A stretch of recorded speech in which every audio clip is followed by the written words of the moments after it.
इसके बारे में जानेंगे।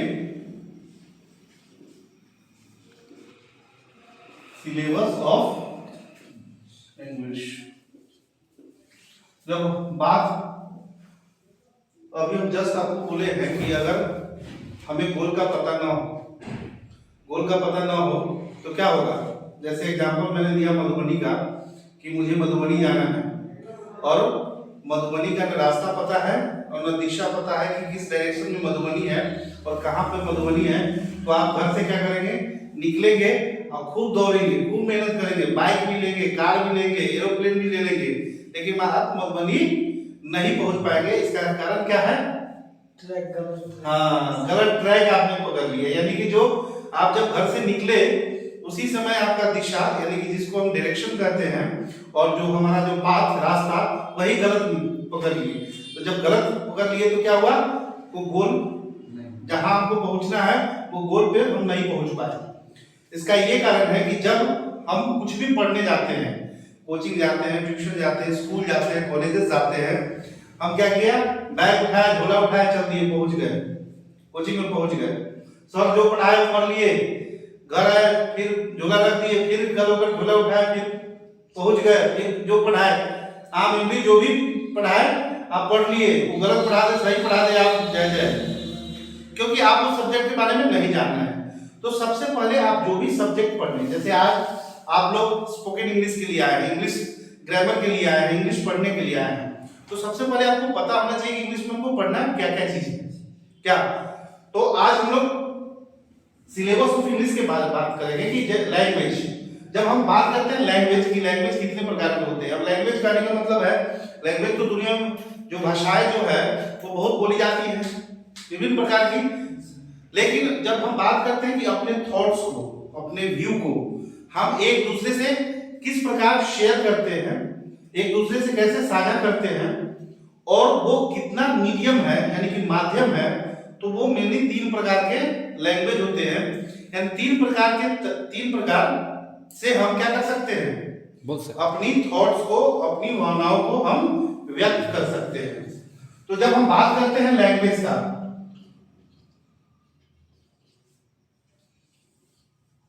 का तो 3 टाइप। फर्स्ट हो गया बॉडी लैंग्वेज, सेकेंड हो गया रिटन लैंग्वेज और थर्ड हो गया spoken language. Okay, body language क्या होता है? इशारा करके। बॉडी लैंग्वेज में इशारा करके। जैसे अब बॉडी लैंग्वेज क्या होता है कि हाव भाव।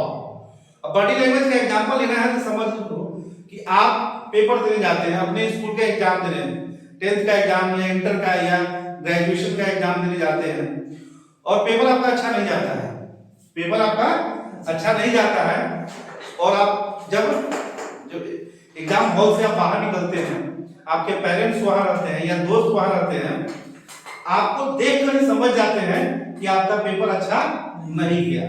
इसका रीजन क्या है? आपका जो बॉडी लैंग्वेज है, ये जो आपका जो एक्सप्रेशन है फेस का, वो आपको बता दिया कि ना इसका पेपर अच्छा नहीं गया है। आप दुख में रहते हैं, कोई ऐसा दुख का बात हो गया घर में चाहे कहीं, आप कितना भी दुख छुपाइए, दोस्तों के बीच में जाइए, खूब हंसिए, खूब खेलिए, लेकिन आपके जो बॉडी से, जो आपके फेस से है, आपके फेस एक्सप्रेशन से जो है वो क्या होगा, दुख पता चल जाएगा। तो क्या है, क्या भाई कहीं दुख है।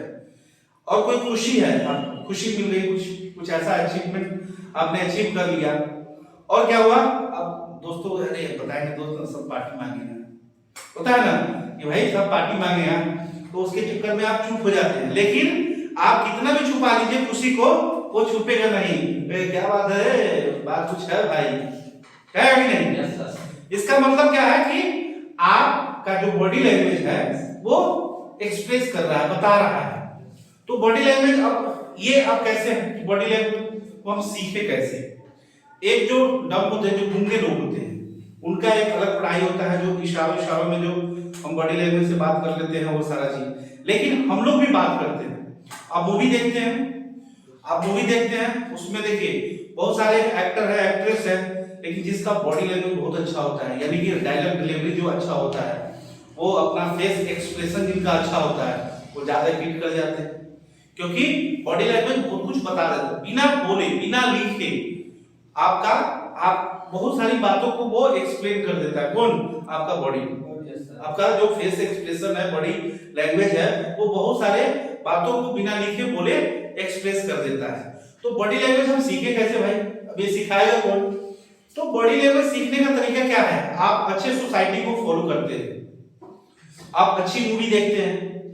अच्छी मूवी देखते हैं तो वहां जो कल्चर होता है, कल्चर जो होता है उस अच्छी कल्चर को, अब जैसे कि आप एग्जांपल ले लीजिए, एक गांव का बच्चा है, सरकारी स्कूल में पढ़ रहा है, एक जो बच्चा है शहर में रहता है और प्राइवेट बहुत अच्छा स्कूल में डीएवी, हॉली क्रॉस इस टाइप के स्कूल में वो पढ़ रहा है। दोनों के बॉडी लैंग्वेज में क्या हो जाता है? अंतर हो जाता है। ऐसा क्यों? अगर आप दोनों को सामने खड़ा कर दिया जाए तो आपको पूछा जाए कि इसमें से बताइए कि शहर का कौन है और गांव का कौन है, आप तुरंत बता दीजिएगा कि शहर का है ये गांव का है। ऐसा क्या? न उसने उसके न माथे पे लिखा हुआ है, न वो कोई पोस्टर लेके खड़ा है, फिर भी आप देखकर आप बता देते हैं कि ये क्या है? शहर का है और यह गांव का है। तो ये बॉडी लैंग्वेज आपको खुद इनबिल्ट करना होगा। वो कैसे? आपको बैठने का ढंग, कपड़ा पहनने का ढंग, बोलने का ढंग, कब कैसे बोले, किससे हम बात करें, बड़ों से कैसे बात करें, छोटों से कैसे बात करें, कोई भी चीज को हम कैसे एक्सप्रेस करें। तो ये सारी चीज अच्छे सोसाइटी को देख के, मूवी को देख के, अच्छे लोगों के साथ जब आप रहते हैं, अच्छे संगत में रहते हैं, तो वहां से आप बॉडी लैंग्वेज सीख सकते हैं अपने आप। और बहुत ऐसी नेचुरल होती है, कुछ ऐसी चीजें होती है जो नेचुरल मीन्स आपको सीखने की जरूरत नहीं है। जैसे आप दुख में रहेंगे, आपको प्रकट कर देगा कि आप दुख में हैं। आप अगर कोई खुशी आपको मिली है तो वो भी आपको वो प्रकट कर देगा कि नहीं नहीं इसके पास कुछ हैप्पीनेस है, खुशी है। तो ये बॉडी लैंग्वेज हो जाता है। रिटन जिसको हम लिख कर अपनी भावनाओं को, अपने थॉट्स को, अपने व्यू को लिख कर जो व्यक्त करते हैं, that is called written language. Okay? Spoken बोलकर। अब रिटन जैसे बच्चा 2 साल का बच्चा है, 2.5 साल का बच्चा है और क्या है? he doesn't know language, he doesn't know grammar, वो ग्रामर नहीं जानता है, वो लैंग्वेज नहीं जानता है, लेकिन फिर भी कौन? रिटन लैंग्वेज नहीं जानता है। स्पोकन जानता है, रिटन नहीं जानता है, फिर भी वो बोलता है। तो एक छोटा बच्चा घर का बहुत बेस्ट एग्जांपल है क्या चीज का? कि बिना लिखे वो ग्रामर का एबीसीडी नहीं जान रहा है, अल्फाबेट का हिंदी का अल्फाबेट में इंग्लिश अल्फाबेट जानता है, फिर भी वो बोलता है। ठीक है? तो वो हो गया स्पोकन, यानी कि वो सुनकर, लोगों से सुन के, माता पिता से सुन के वो बोलना स्टार्ट किया। तो जो हम बोलकर व्यक्त करते हैं वो हो गया हमारा स्पोकन लैंग्वेज। ठीक है?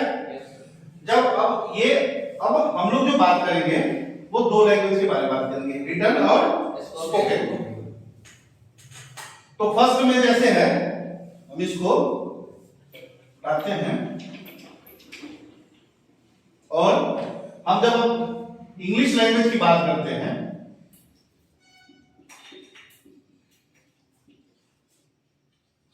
ठीक है, इसमें हम लोग बात करेंगे 2 लैंग्वेज के बारे में। एक है आपका रिटन और दूसरा है स्पोकन। अब रिटन में हम क्या पढ़ते हैं और स्पोकन में हम क्या पढ़ते हैं? आप बहुत सारे इंस्टीट्यूट चले जाते हैं, बहुत सारे ट्यूशन कोचिंग में चले जाते हैं, कहते मुझे स्पोकन इंग्लिश सीखना है। इंग्लिश सीखना है स्पोकन, यानी इंग्लिश में हमको बोलना है। तो आप जाते हैं ट्यूशन कोचिंग में, चाहे मेरे यहाँ भी आते हैं, तो स्टार्ट कर दिया जाता है कि चलो भाई आज पार्ट्स ऑफ स्पीच पढ़ो, कल नाउन पढ़ो, टेंस पढ़ो, वॉइस पढ़ो, नरेशन पढ़ो, ये सब आपको पढ़ाया जाता है। ओके? लेकिन एक्चुअल में ये these are the part of written, these are not part of spoken। ये spoken का नहीं है, these are the part of written language। ये हम written language में पढ़ते हैं, लेकिन एक्चुअली हम लोग इंडियन हैं, हम लोग पहले हिंदी में सोचते हैं, उसमें भी बिहारी हैं, उसमें भी गांव वाले हैं, तो हम हर चीजें हिंदी में करते हैं। हिंदी में पहले सोचते हैं, समझते हैं, उसके बाद उसको इंग्लिश में ट्रांसलेट करते हैं। तो हम कुछ भी हिंदी में सोचते हैं, तो इसीलिए हम लोगों को, और हम लोगों का जो बेसिक जो होता है वो वीक होता है, यानी कि कमजोर होता है। 10th क्लास तक तो मैंडेटरी है नहीं इंग्लिश, ट्यूशन वाले भी, कोचिंग वाले भी बच्चों को उतना जोर देते नहीं है, पेरेंट्स भी उतना जोर देते नहीं है, बच्चे भी उतना जोर नहीं देते क्या इंग्लिश पढ़ना है भाई। लेकिन इंग्लिश जो क्या है, इंग्लिश कहा जाता है English is not part of skill. पहले के लोग कहते थे कि भैया ये स्किल नहीं है, कहीं भी रहेगा तो ये सीख लेगा इंग्लिश बोलना, डेवलप हो जाएगा। वह एक एनवायरनमेंट डिपेंड करता है, वातावरण डिपेंड करता है। लेकिन आजकल इंग्लिश क्या है, एक पार्ट ऑफ स्किल्स है, यह ग्लोबल लैंग्वेज है, प्रोफेशनल लैंग्वेज है। अगर आप अब्रोड जाना चाहते हैं, यानी कि अपने कंट्री से बाहर, विदेश, फॉरेन जाना चाहते हैं, और आपको इंग्लिश नहीं आती है, तो आपको बहुत सारी दिक्कतें की सामना करना पड़ेगा। ठीक है, इंग्लिश अगर आपको आती है तो क्या होगा, आपका जो यात्रा है, आप जो वहां जाएंगे, हर चीज आपके लिए आसान हो जाएगा। दूसरी बात है प्रोफेशनल लैंग्वेज। प्रोफेशनल लैंग्वेज कहने का मतलब है कि 10th तक मैंडेटरी नहीं है, सरकार भी कहती कोई जरूरत नहीं है भैया, फेल करो या पास करो। Registration form English, admission English, registration for English, exam form English में भरना है, नेट पे स्कॉलरशिप अप्लाई करना है तो इंग्लिश में करना है। नहीं समझे, एक सरकारी विद्यालय का ही बात हम करते हैं, एक गांव की बात करते हैं, बैंक में जाइए तो भैया इंग्लिश, हिंदी भी रहता है, लेकिन मैक्सिमम काम जो ऑनलाइन का काम सब है वो सारा काम क्या हो गया, इंग्लिश हो गया। यानी इंग्लिश आपका प्रोफेशनल लैंग्वेज बन गया। प्रोफेशनल लैंग्वेज मींस आपके प्रोफेशन से जुड़ा हुआ है। आपको मैथ बहुत अच्छा आता है, मैथ में बहुत अच्छा है, आप साइंस में बहुत अच्छा है, लेकिन किसी कंपनी में आप एक मान लीजिए आप एक सॉफ्टवेयर इंजीनियर है, आपका प्रोग्रामिंग बहुत अच्छा है, आप प्रोग्रामिंग में बहुत ही आप स्मार्ट है, बहुत ही एक्सीलेंट है, आप किसी कंपनी में जॉब आपको लग गई, आपका जो सैलरी भी बहुत अच्छा मिलेगा, आप अच्छा काम भी कर रहे हैं, लेकिन जब प्रमोशन की बात आएगी, जैसे टीम लीडर बनने की बात आएगी, प्रोजेक्ट मैनेजर बनने की बात आएगी, मैनेजर बनने की बात आएगी, area manager, sales manager, IT head बनने की बात आएगी, वहां आपका कम्युनिकेशन स्किल्स भी देखा जाएगा आपका। ठीक ना, अगर आपका कम्युनिकेशन स्किल अच्छा नहीं है तो फिर आपका प्रमोशन रुक जाएगा, नहीं होगा। तो इसका मतलब क्या हुआ, आप हमेशा लेबर क्लास ही बन के रह जाइएगा। लेबर क्लास मींस किसी भी डिपार्टमेंट में जो एंट्री लेवल होता है, that is called labour class. चाहे वो हम सॉफ्टवेयर इंजीनियर हो, चाहे हम मैकेनिकल इंजीनियर हो, चाहे हम कोई भी डिपार्टमेंट में हो, क्या होगा, वो आप एंट्री लेवल में रह जाएंगे, आपका प्रमोशन नहीं होगा। इसीलिए आज के डेट में जैसे आप कोई बीसीए कर रहा है, आप आईटीआई कर रहे हैं, कोई आप पॉलिटेक्निक कर रहा है, कोई एमटेक कर रहा है, बीटेक कर रहा है, करने के बाद बहुत सारे हमारे गांव के बच्चे प्रमोशन नहीं ले पाते हैं कंपनी में जॉब, और उनको माने हाइक नहीं मिल पाता है, वो विदेश नहीं जा पाते हैं, अच्छी कंपनी में, मल्टीनेशनल कंपनी में उनका सिलेक्शन नहीं हो पाता है। कारण क्या, कि उनकी इंग्लिश कमजोर है। और इसको ऐसा नहीं है कि हम इसको ठीक नहीं कर सकते हैं, हम गांव के हैं और गांव वाले जानते हैं कि सब चीज में थोड़ा सा मेहनत करना है, हमको पता नहीं है, वो चीजें अगर हमको पता हो जाए और उसको हम अमल करें। अब बात करते हैं कि जैसे कि हमको हिंदी बोलते हैं, तो क्या हिंदी जब बोलते हैं, क्या तो हिंदी बोलने के लिए, या आप लोग मैथिली बोलते हैं, तो मैथिली बोलने के लिए क्या डेली नए नए शब्दों को याद करते हैं? आप देख लीजिए, दिमाग लगाइए, आप जब, मैं हिंदी जब बोलता हूं, आप लोग जब हिंदी बोलते हैं, मैथिली बोलते हैं, तो क्या हम लोग डेली डिक्शनरी पढ़ते हैं? भैया जो शब्द हमारे पास है उसी का रिपीटिशन होता है, उसी को बार बार हम यूज करते हैं, सेम इंग्लिश है। जो कॉमन चीजें हैं, जो कॉमन शब्द है, वर्ड है, जो कॉमन चीज है, वो एक बार आ गया, उसी का बार बार क्या होता है, रिपीटेशन होता है, उसी का बार बार यूज होता है। सिंपल जैसे हिंदी मैथिली बोलते हैं उसी तरह इंग्लिश। लेकिन हम लोग थोड़ा गांव से हैं, बहुत हौवा बना दिए हैं भाई इंग्लिश तो बहुत टफ है, कुछ नहीं है, समझे। हम लोग भी सरकारी स्कूल से पढ़े हैं और सरकारी भी पढ़ा भी रहे हैं, तो कहने का मतलब ऐसा नहीं है कि सब लोग ऊपर से सीख के आता है, इंग्लिश कोई टफ नहीं है। बस केवल आपको कोई भी लैंग्वेज जब सीखते हैं कोई भी लैंग्वेज सीखते हैं, नई कोई भी लैंग्वेज सीखते हैं तो उसमें थोड़ा आपको ज्यादा एक्स्ट्रा एफर्ट देना होता है, यानी कि आपको ज्यादा टाइम देना होता है। उसी तरह इंग्लिश है, थोड़ी नई चीजें हैं, थोड़ा सा टाइम दे दीजिएगा, ये आपको बिल्कुल आपका हो जाएगा ये। तो रिटन लैंग्वेज में हम बात करते हैं, तो रिटन लैंग्वेज में दो चीज आता है। अब इसमें कौन कौन चीज आ गए? दो, देखिए अब इसमें भी दो पार्ट आ जाता है रिटन में। एक में आ जाता है आपका लिटरेचर, क्या आ जाता है? लिटरेचर। और दो में आ जाता है आपका ग्रामर, इसको लोग ग्रामर पढ़ता है, लेकिन शुद्ध जो होता है उसका जो उच्चारण तो ग्रामर होता है। तो लिटरेचर और ग्रामर हो जाता है। अब लिटरेचर में क्या पढ़ते थे? लिटरेचर में भी दो पार्ट हो जाते हैं। लिटरेचर में भी दो पार्ट कौन कौन से हो गए? एक हो गया प्रोज और दूसरा हो गया पोएट्री। क्या हो गया? पोएट्री।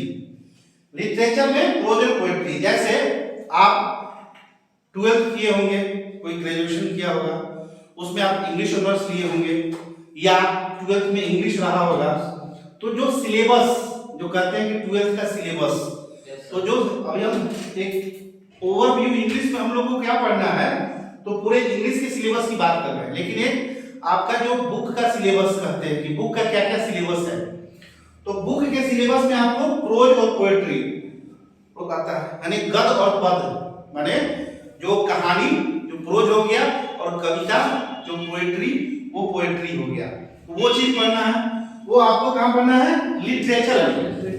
अब जो हम ग्रामर में क्या पढ़ते हैं, तो जितने भी tense, narration, voice, parts of speech जो भी पढ़ते हैं वो सब हम कहां पढ़ते हैं? ग्रामर में।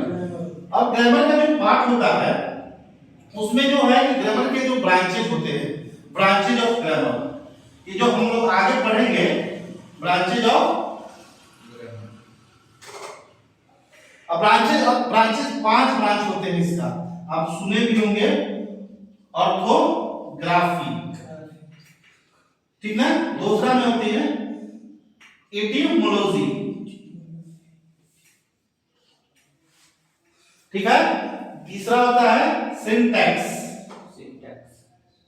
चौथा होता है पंक्चुएशन, और पांचवा होता है प्रोसडी। कैसा? प्रोसडी, प्रोसडी, कई लोग इसको प्रोसोडी भी बोलते हैं। प्रोसोडी, तो प्रोसीडी, पंक्चुएशन, सिंटैक्स, एटिमोलॉजी और ऑर्थोग्राफी। इसको हिंदी व्याकरण में पढ़े होंगे। यहाँ समस्या क्या है, बच्चे बहुत सारे बैच, लगभग ये 50 बैच चल रहा है, बैच में हम जब भी बात करते हैं तो उनको यही पता नहीं होता है कि सर हिंदी व्याकरण की भी बात उनसे करते हैं कि हिंदी व्याकरण आपने पढ़ा है, तो वो लोग कंफ्यूज हो जाते हैं, बहुत पढ़े नहीं रहते हैं, कहते सर हिंदी तो पता ही नहीं, इंग्लिश में कहाँ पता होगा।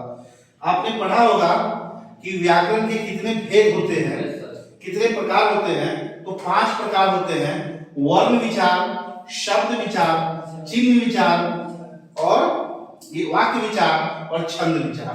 तो वही ऑर्थोग्राफी क्या हो गया? वर्ण विचार। एटिमोलॉजी हो गया आपका शब्द विचार, सिंटैक्स हो गया आपका वाक्य विचार, पंक्चुएशन हो गया आपका चिन्ह विचार और प्रोसडी हो गया आपका छंद विचार, ठीक ना? यही 5 जो आप पार्ट्स ऑफ, जो आप वोवेल पढ़ते हैं, कॉन्सोनेंट पढ़ते हैं, सेमी वोवेल पढ़ते हैं, लेटर पढ़ते हैं, वो सब ऑर्थोग्राफी में पढ़ते हैं। आप जब एटिमोलॉजी की बात करें, इसमें शब्द विचार, पार्ट्स ऑफ स्पीच के बारे में, नाउन, प्रोनाउन, वर्ब, प्रीपोजिशन, ये सब पढ़ते हैं आप। सिंटैक्स, सेंटेंस के बारे में, सेंटेंस के बारे में कितने प्रकार के सेंटेंस, अफर्मेटिव, नेगेटिव, इंटरोगेटिव, ये सारे सेंटेंस पढ़ते हैं इसमें। सिंटैक्स यूनिक चिन्ह विचार, कॉमा, सिंटैक्स हो गया वाक्य विचार। उसके बाद पंक्चुएशन, जैसे कि कॉमा है, फुल स्टॉप क्या है, ये सारा चीज, सेमीकोलन क्या है, ये सारा चीज यहाँ पढ़ते हैं। प्रोसेडिंग छंद विचार, यानी किसी शब्द को, किसी सेंटेंस को कैसे बोलना है, उसका ट्यूनिंग क्या होगा, उसका फोनेटिक्स क्या होगा, उसका एक्सेंट क्या होगा। किसी शब्द को जब हम बोलते हैं, किसी वर्ड को बोलते हैं, तो वो कैसे बोला जाए, उसका ट्यूनिंग क्या होगा, उसका एक्सेंट क्या होगा, वो सब चीज हम पढ़ते हैं किसमें? प्रोसोडी, ठीक ना? तो these are the part of क्या है रिटेन लैंग्वेज। लेकिन हम लोग जब स्पोकन में भी जाते हैं तो सीखते हैं भाई स्पोकन में चलो भाई टेंस पढ़ो, नरेशन पढ़ो, वॉइस पढ़ो, ये भी पढ़ना है, लेकिन ये पार्ट किसका हो गया रिटेन का। अब प्रोसोडी की बात करते हैं तो प्रोसोडी में ये इसके लिए हमको फिर आपको क्या पढ़ना पड़ता है लेटर्स पढ़ना पड़ता है। लेटर्स की बात करें तो इसमें लेटर्स हो गया, तो लेटर्स में भी फिर बढ़ जाता है क्या चीज, तीन पार्ट हो जाते हैं लेटर्स के। कौन कौन उसमें हो जाते हैं वोवेल, सेमी वोवेल और कॉन्सोनेंट। उसी प्रकार आपका फिर वो तीनों मिला के क्या होता है alphabet. All letters together is called alphabet. सभी लेटर को एक साथ मिला के हम क्या कहते हैं अल्फाबेट कहते हैं। अब हम स्पोकन की बात करते हैं। ये what is spoken. Spoken English क्या होता है। इंग्लिश तो एक लैंग्वेज हो गया, स्पोकन हिंदी ही बात कर रहे हैं तो स्पोकन लैंग्वेज क्या होता है, स्पोकन इंग्लिश क्या होता है। तो स्पोकन इंग्लिश होता है 44 साउंड्स होते हैं। स्पोकन में क्या होते हैं 44 साउंड्स होते हैं। 44 साउंड्स होता है, यानी the study of 44 sounds is called spoken English. Spoken में हम सीखते हैं कि हम किसी सेंटेंस को, अब जैसे गांव के बच्चे देखते हैं बहुत सारे सेंटेंस बोलेगा, कोई भी चीज बोलेगा, सर देख रहे हैं, सर ही मेरा कॉपिया ले लिया, कि बेजरूरी के माने एक्स्ट्रा उसको लमरा रहे हैं, माने स्ट्रेच कर रहे हैं। जब सिंपल होना चाहिए, सर इसने मेरा कॉपी ले लिया। Yes sir.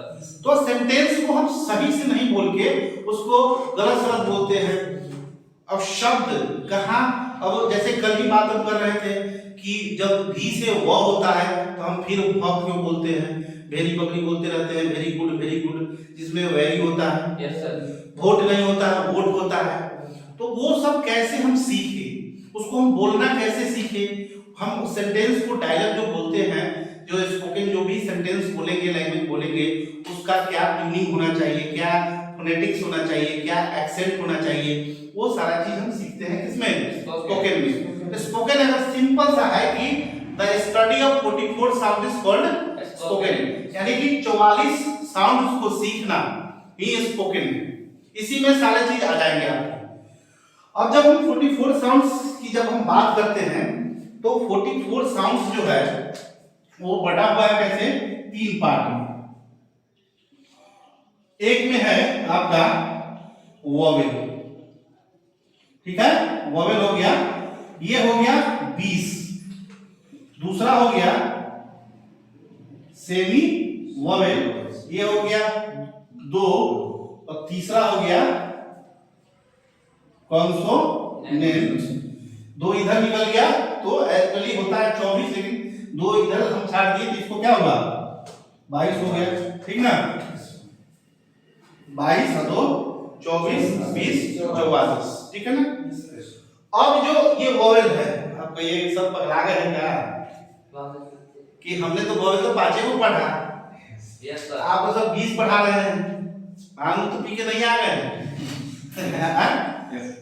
क्या, क्यों पहली बार सुन रहे हैं यस सर। कि सर वोवेल 20 को कहां से होता है, हाँ जी।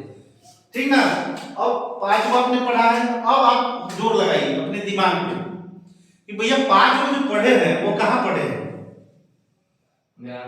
हाँ, वो रिटन में पढ़े हैं, ग्रामर में। जब हम लेटर्स की बात कर रहे हैं, और जब लेटर्स में जब हम बात करते हैं लेटर्स में, तो लेटर्स में हम फिर पढ़ते हैं क्या चीज, एक में क्या करते हैं वोवेल जो 5 होता है, और फिर हम सेमी वोवेल, वोवेल नहीं वोवेल, सेमी वोवेल जो कि W और Y होता है, ये 2 होता है, और तीसरा हो जाता है आपका कॉन्सोनेंट जो कितना हो गया, ये 5 निकल गया तो कितना हो गया 21 टोटल हो जाता है। इसी में से सेमी वोवेल, कभी ये वोवेल हो जाता है, कभी कॉन्सोनेंट, जब आगे पढ़ाएंगे तो हम बात करेंगे।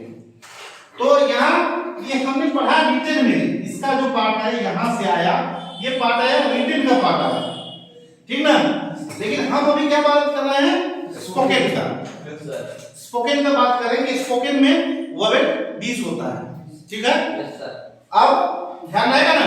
Yes, sir. इसलिए पूरे होशो आवाज में पढ़ा रहे हैं कि स्पोकन में वोवेल 20 होते हैं। अब ये भी अलग अलग बटा हुआ है, ये भी अलग अलग बटा हुआ है प्योर वोवेल में, वोवेल में। अब ये बटा हुआ है प्योर वोवेल, जैसे ये हो गया यहां से, ये भी बट गया किस में, एक में हो गया प्योर वोवेल, प्योर वोवेल जिसको हम बोलते हैं मोनोफथॉन्ग्स, मोनोफथॉन्ग्स बोलते हैं।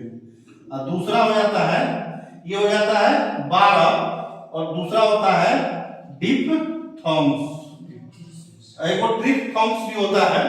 ये सब जब हम बात करेंगे फोनेटिक्स में, जब स्पोकन में डिटेल में बात करेंगे तो इसके बारे में हम बात करेंगे। ये हो जाता है 8, ये भी फिर क्या हो जाता है, बट जाता है क्या चीज में, एक शॉर्ट में शॉर्ट 6 हो जाता है और लॉन्ग 6 हो जाता है, ठीक ना। तो हमारे स्पोकन में क्या होता है, मेनली हम स्पोकन में जो 44 साउंड्स होते हैं, तो a study of 44 sounds is called spoken, spoken. और स्पोकन इंग्लिश तो इंग्लिश, हिंदी तो हिंदी। अब लेकिन हम बात कर रहे हैं क्या है, इंग्लिश की। हम लोग अभी इंग्लिश की बात कर रहे हैं, 44 साउंड्स का हम बात कर रहे हैं इंग्लिश में। तो आपका जो हो गया कि एक में वोवेल जो 20 होता है, दो में सेमी वोवेल कंसोनेंट, और जो वोवेल भी फिर बटा प्योर वोवेल जिसको मोनोफथॉन्ग्स कहते हैं, फिर डिप्थॉन्ग्स कहते हैं। मोनोफथॉन्ग्स भी बढ़ गया शॉर्ट में और लॉन्ग में। तो जब ये डिटेल हम स्पोकन की जब बात करेंगे, फोनेटिक्स की जब बात करेंगे, एक्सेंट पढ़ाएंगे, उस समय ये सारी चीजों के बारे में हम लोग ध्यान देंगे और बात करेंगे। तो ये था कि आपको पढ़ना है। जैसे आपने अब स्टार्ट किया तो अब आया स्पोकन इंग्लिश में, तो आपको तो रिटन में ये पार्ट नहीं पढ़ना है। Yes, sir. ये पार्ट हम डेवलप करवाएंगे, लिखते हैं राइटिंग स्किल्स। मेरे जो बैनर में है या जो भी आप जो सिलेबस है उसमें हम लिखते हैं राइटिंग स्किल्स। इससे एप्लीकेशन लिखना सिखाएंगे, कैसे एप्लीकेशन लिखते हैं, कैसे आप कुछ लिख सकते हैं अपने बारे में, तो राइटिंग स्किल है। लेकिन ये प्रोज और पोएट्री जो सिलेबस पढ़ता है, जो जैसे जो एकेडमिक सिलेबस की जब बात करते हैं तब हम इसकी बात करेंगे लिटरेचर की। ऐसे जब इंग्लिश आपको खुद ब खुद आ जाएगा, जब आप ग्रामर जान जाएंगे, सारी चीजें जान जाएंगे, टेंस, वॉइस, नरेशन, अपने आप आपको लिखने भी आ जाएगा और पढ़ने भी आ जाएगा। तो मेनली जो था सिलेबस ऑफ इंग्लिश ये है। इसमें कोई डाउट है तो कुछ पूछिए।